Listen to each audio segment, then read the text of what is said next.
Hey guys, welcome to our channel in focus study.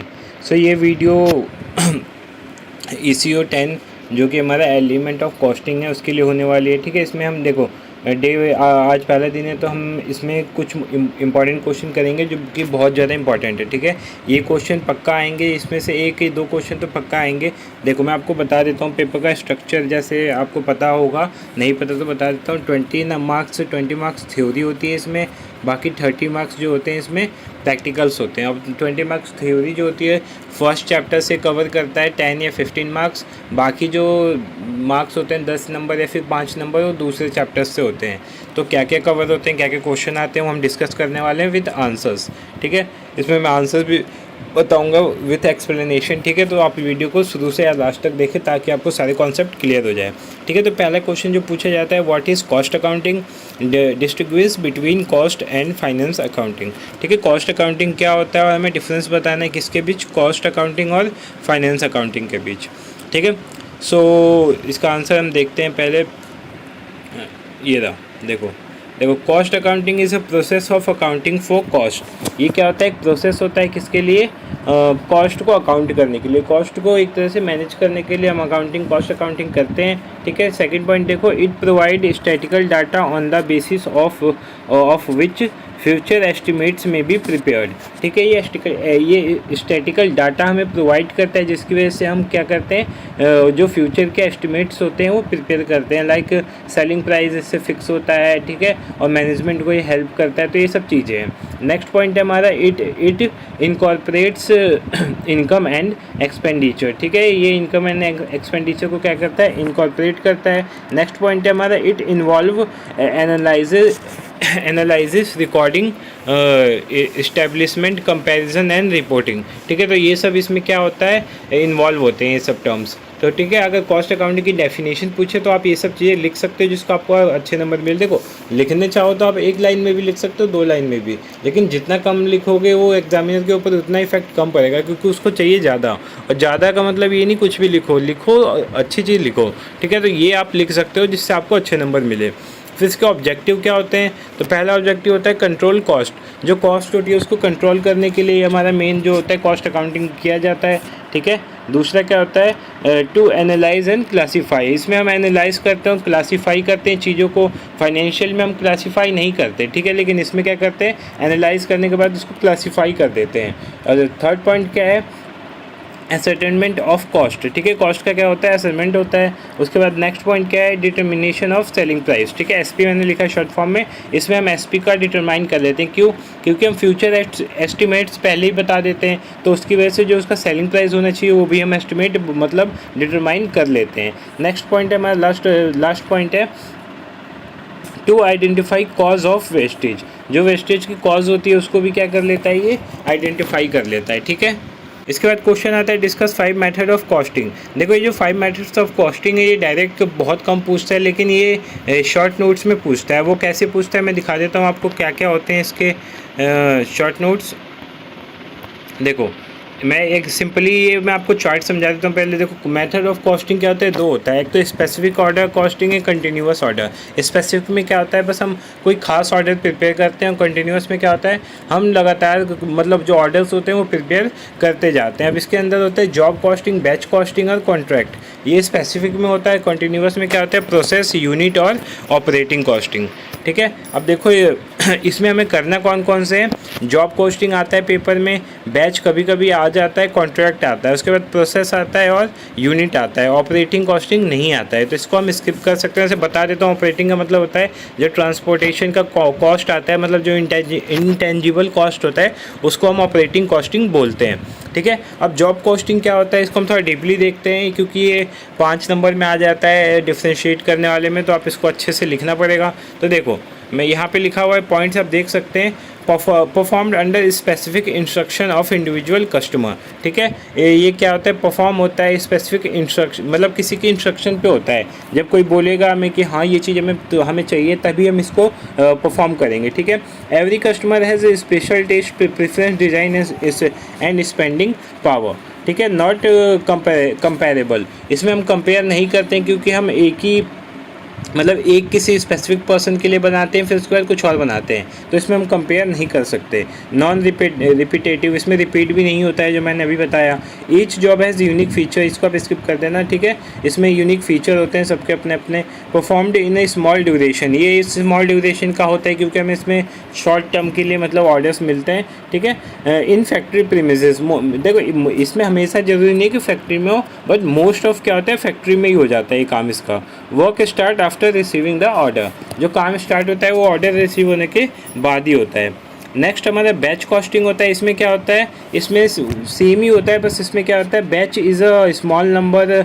देखो मैं एक बार बता देता हूँ, batch is a number of small order pass through the factory in a group. इसमें group में किया जाता है, उसमें सिंगल किया जाता है, इसमें ग्रुप में किया जाता है, ठीक है। कॉस्ट ऑफ इस बैच इज़ कैलकुलेटेड सेपरेटली, जो बैच होते हैं उनके जो कॉस्ट होती है वो सेपरेट कैलकुलेट होती है। Each batch is taken as one cost unit, जो एक बैच होता है उसको वन कॉस्ट यूनिट के तौर पे कंपेयर किया जाता है, टेकन लिया जाता है, ठीक है। इसका फॉर्मूला क्या होता है, कॉस्ट पर यूनिट का कॉस्ट ऑफ बैच अपॉन में नंबर ऑफ यूनिट्स, ये इसका फॉर्मूला होता है, आप याद कर सकते हो, जो कि लिख के आपको अच्छे नंबर मिल सकते हैं। नेक्स्ट है हमारा कॉन्ट्रैक्ट कॉस्टिंग। देखो कॉन्ट्रैक्ट कॉस्टिंग क्या होता है, ये जो हमारा जॉब कॉस्टिंग होता है इसमें डिफरेंस भी पूछते हैं। जॉब कॉस्टिंग और कॉन्ट्रैक्ट कॉस्टिंग में क्या डिफरेंस है, तो जॉब कॉस्टिंग स्मॉल इन्वेस्टमेंट होता है और लार्ज कॉन्ट्रैक्ट कॉस्टिंग क्या होता है, इन्वॉल्व्स लार्ज इन्वेस्टमेंट। इसमें लार्ज इन्वेस्टमेंट होता है, ठीक है, ये एक से ज़्यादा साल ले लेता है, ठीक है। परफॉर्म्ड आउटसाइड फैक्ट्री होता है ये, ठीक है, क्योंकि इसमें क्या आते हैं ब्रिज के कंस्ट्रक्शन आते हैं, मेनली इसमें कंस्ट्रक्शन का काम आता है, जैसे ब्रिज हो गया, पुल हो गया, डैम हो गए, ये सब, ठीक है। ईच कॉन्ट्रैक्ट इज़ टेकन सेपरेटली, इसमें जो कॉन्ट्रैक्ट होते हैं सेपरेटली लिए जाते हैं। जनरली ऑफ कंस्ट्रक्शन नेचर, इसमें मेनली क्या होता है कंस्ट्रक्शन का नेचर होता है। Also known as terminal costing, इसको टर्मिनल कॉस्टिंग के नाम से भी जाना जाता है। नेक्स्ट हमारा है प्रोसेस कॉस्टिंग। ये सिंपल देखो क्या होता है, इसमें जो हमारे मतलब वो होते हैं जो रॉ मटेरियल होते हैं वो अलग अलग क्या होते हैं प्रोसेस से जाते हैं, अलग अलग स्टेजेस से जाते हैं। जैसे यहाँ पे आप देख सकते हो कि बना हुआ है प्रोसेस 1, तो जो प्रोसेस 1 में होता है वो आउटपुट होता है, वो आउटपुट अब जाके दूसरे का मतलब जो आपका आउटपुट है वो दूसरे में जाके आउटपुट बनेगा और इसका इनपुट जो होगा वो दूसरे में जाके फाइनल प्रोडक्ट बन जाएगा। तो इसमें कई सारे प्रोसेस बोल सकते हो और फिर स्टेज बोल सकते हो, इसमें कंसीडर किए जाते हैं। कंटिन्यूअस प्रोडक्शन होता रहता है, इसमें रुकता नहीं है क्योंकि इसमें कंटिन्यूअस ऑर्डर चाहिए होते हैं, तो प्रोडक्शन भी क्या होता है कंटिन्यूअस होता है, ठीक है। Cost of production at the end of each process, जो कॉस्ट होता है प्रोडक्शन का वो एंड मतलब हर प्रोसेस के एंड में कैलकुलेट किया जाता है। मास स्केल इंडस्ट्री, यहाँ पे ये छोटे लेवल पे नहीं होता है, बहुत बड़े लेवल पे होता है। अब कॉस्ट पर यूनिट कैसे निकालेंगे, total cost of production upon में नंबर ऑफ यूनिट प्रोड्यूस्ड, ठीक है। जो जितने भी हमने प्रोडक्शन किया उसकी कॉस्ट अपॉन में जितने हमने यूनिट प्रोड्यूस किए हैं वो, ठीक है। अब यूनिट कॉस्टिंग क्या होता है, देखो इसमें क्या होता है, सिंपली होता है ओनली वन प्रोडक्ट होता है, ये आइडेंटिकल यूनिट होती है। इसका फॉर्मूला क्या होता है अपना, टोटल कॉस्ट अपन में नंबर ऑफ यूनिट प्रोड्यूस्ड, ठीक है। ये तो होगा हमारे इंपॉर्टेंट मतलब मेथड्स ऑफ कॉस्टिंग, ठीक है। अब इसके बाद आता है question, describe various factor that are taken into consideration while installing the costing system in an organisation. ये क्वेश्चन काफ़ी बार आता है, इसमें मैंने एक चीज़ ऐड करना भूल गया, डिफ़िकल्टीज़ भी पूछता है, क्या क्या डिफ़िकल्टीज़ होती है। तो चलिए इसका आंसर हम देख लेते हैं। देखो ये रहा, यहाँ पे पॉसिबल डिफ़िकल्टी लिखा हुआ है, फिर इसके बाद 1 पॉइंट ये बुक में भी मिल जाएगा आपको इसका आंसर, वहाँ से भी जाके आप देख सकते हैं फर्स्ट चैप्टर में। तो डिफ़िकल्टीज़ हो रही है और कौन कौन से फैक्टर्स को कंसिडर करने चाहिए हमें इंस्टॉलेशन ऑफ कॉस्टिंग में।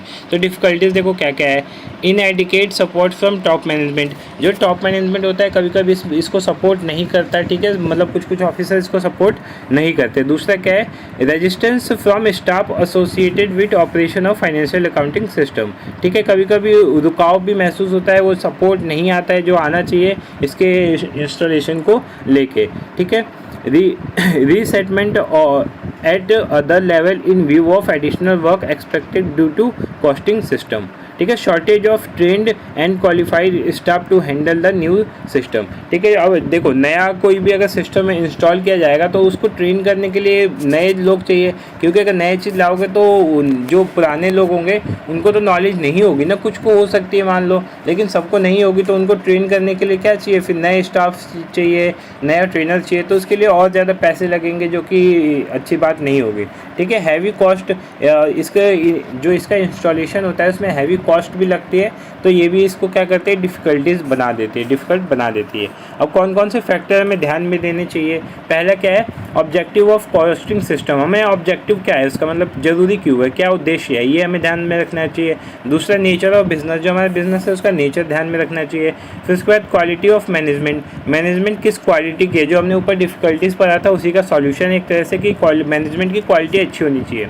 ठीक है, उसके बाद size and type of organisation, जो ऑर्गेनाइजेशन की टाइप क्या है, साइज क्या है, उसके हिसाब से फिट बैठता है को उस तरह का कॉस्टिंग सिस्टम या फिर नहीं। ठीक है, technical expect of the business का टेक्निकल एक्सपेक्ट क्या है वो भी देखना चाहिए। ठीक है, attitude and behaviour of the staff. ठीक है, बिहेवियर भी बहुत ज़्यादा डिपेंड करता है किसी नए अगर इंस्टॉल हम कर रहे हैं कॉस्टिंग सिस्टम को तो। ठीक है, तो ये सब पॉइंट्स आप देख लेना, बाकी के मेन ये थे मैंने बता दिए, बाकी आप देख सकते हो यहाँ से। अब आते हैं हम नेक्स्ट क्वेश्चन पे। नेक्स्ट क्वेश्चन है हमारा advantage of time waste system.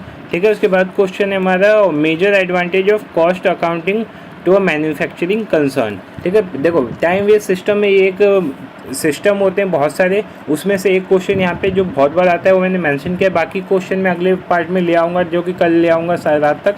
ठीक है, ये फर्स्ट पार्ट है, बाकी 2-3 पार्ट और लाऊंगा जिसमें एक एक दिन करके सारे क्वेश्चन हम कवर कर लेंगे। ठीक है, उसके बाद क्या मैं जो होता है हमारा कॉस्ट अकाउंटिंग होता है वो मैन्युफैक्चरिंग को कैसे इफेक्ट करता है, कैसे एडवांटेज देता है। ठीक है, 6th क्वेश्चन है हमारा limitation of financial and cost accounting. ठीक है, मेनली फाइनेंशियल पूछता है तो हम फाइनेंशियल करेंगे इसमें। फिर उसके बाद शॉर्ट नोट्स वाले क्वेश्चन जो मैंने बताया आते ही हैं, जैसे कॉस्ट यूनिट हो गया, लेबर टर्नओवर हो गया, कॉन्ट्रैक्ट कॉस्टिंग हो गया।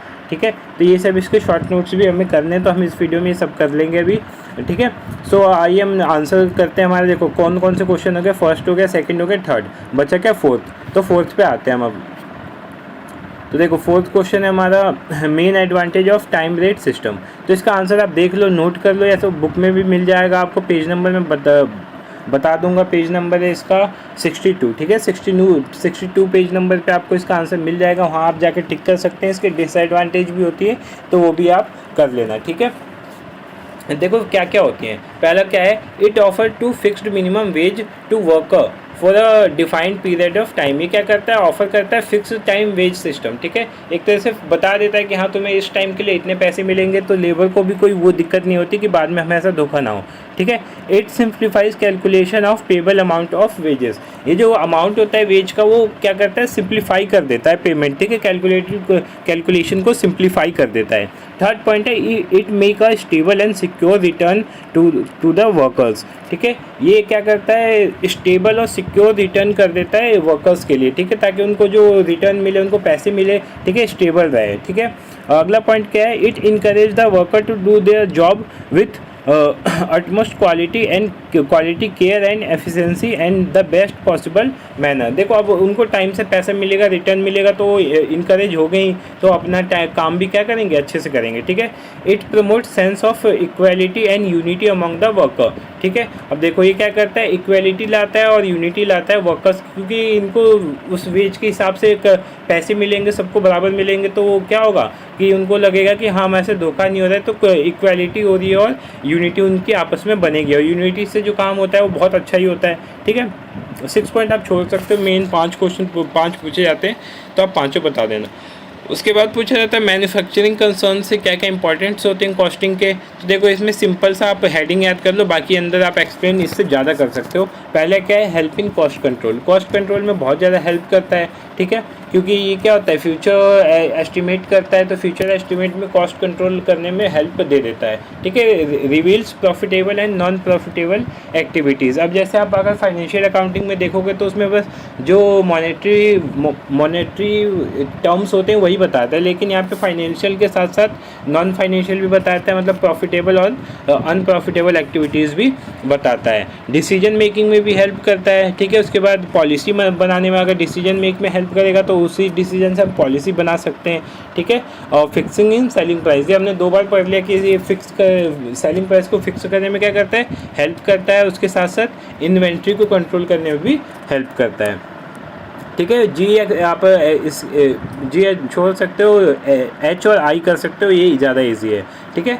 फैसिलिटेट्स कॉस्ट कंपैरिजन, ये कंपैरिजन करने में हेल्प करता है कॉस्ट को, ठीक है। हेल्प इन कॉस्ट रिडक्शन में भी हेल्प करता है। तो ये थे इसके क्या क्या मैन्युफैक्चरिंग कंसर्न से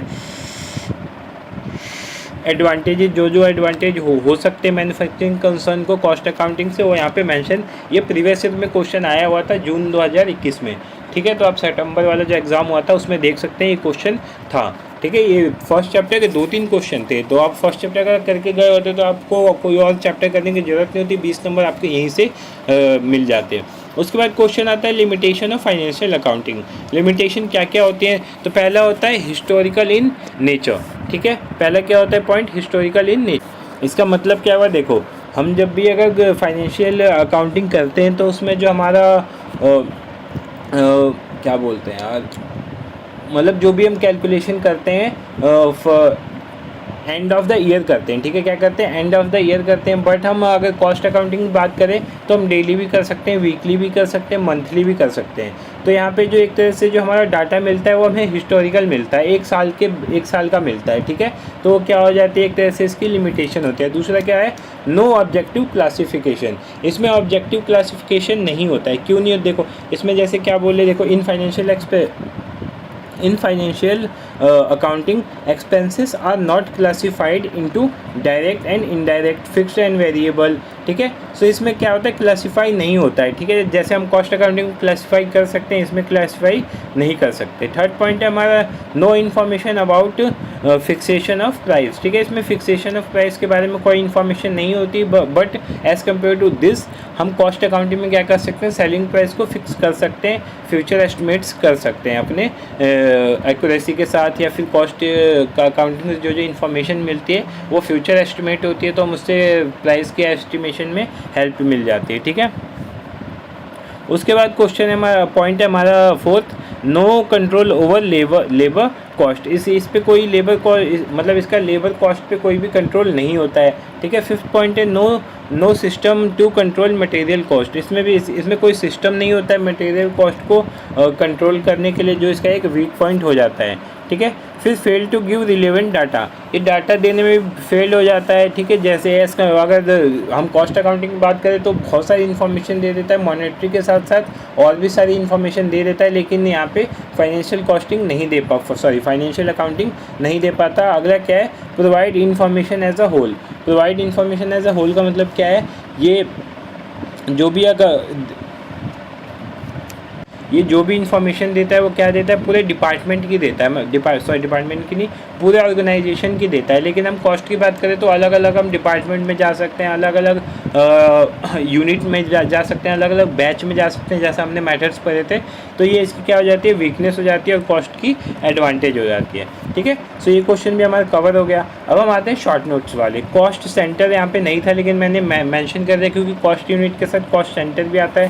पहले हम कॉस्ट यूनिट देख लेते हैं। कॉस्ट यूनिट क्या होता है, it refers to measure of cost, ठीक है। जब हम मेजर ऑफ कॉस्ट करते हैं तो इसी को क्या बोलते हैं, कॉस्ट यूनिट बोलते हैं। अब ये 2 तरीके के होते हैं, सिंगल कॉस्ट यूनिट और कंपोजिट कॉस्ट यूनिट, ठीक है। आप यहाँ से भी डेफिनेशन देख सकते हैं, ब्लैक हाईलाइट जो रखा है ये भी आप लिख सकते हैं, मैं इसको ज़्यादा प्रीफर करूँगा लिखना, ठीक है।